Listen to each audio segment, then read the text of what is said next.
to reaffirm faith in fundamental human rights, in the dignity and worth of the human person, and in equal rights of men and women.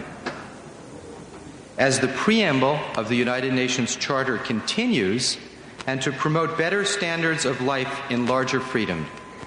In the history of the world, this is a very young home. It's only 50 years old. But it is a place of great promise, a place of great hope.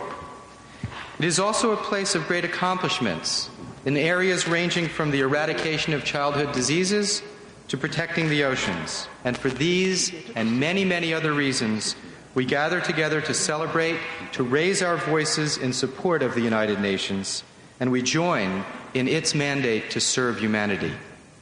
Yet at the same time, as I believe all of you know, there is a spiritual and moral crisis in the world today.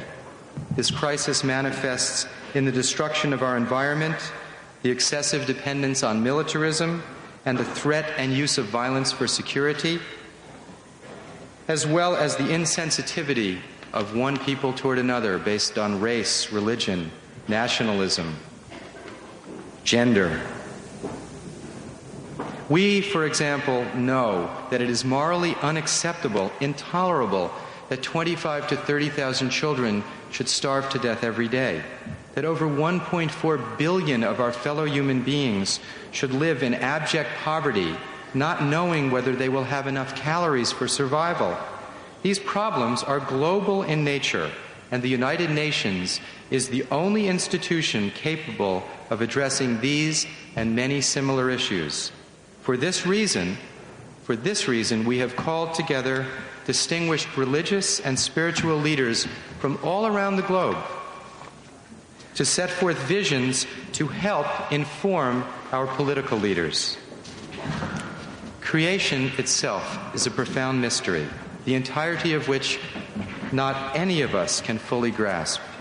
We are collectively humbled by the miracles of life, consciousness, and especially the miracle of love. In so many varied ways, humanity has found, or rather been given, beautiful means of expressing our gratitude, our reverence, our prayerfulness for this precious gift of this moment of life. The religious traditions are the trustees of these collective gifts, as each of us as individuals are trustees of the gifts of compassion and wisdom. Yet these trusts have been abused. This process must be reversed. These treasures must be shared openly and commonly. For too long, our spiritual institutions have been molded and defined by political drives. It is time now for the political dimension to become informed by the spiritual dimension. The mind of humanity gathered at the United Nations must become informed by the heart and soul of humanity. At this extraordinary seminar, we ask you to listen most carefully to those who speak from a tradition least similar to your own. Listen, and hopefully we will find common values together. We do not ask that we embrace each other's traditions. We ask that we embrace each other. As my teacher, His Holiness Baba Muhyiddin, said often, separate from yourself that which separates you from humanity.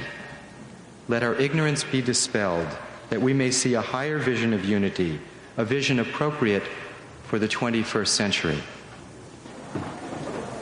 Assalamu alaikum. My name is Carolyn Andrews. I was secretary to the great Sufi master Baba Muhyiddin. At this time, it gives me great pleasure to introduce Dr. Nahid Anga from Iran. She is the founder and co-director of the International Association of Sufism. She is also a well-known author, poet, translator, and spiritual leader. Dr. Anga.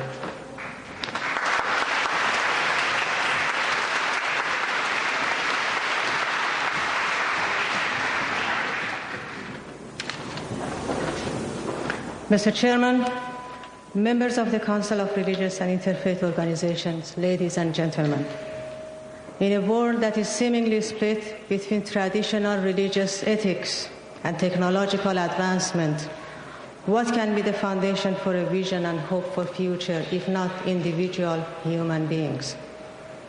Human civilization rests on the ancient foundation.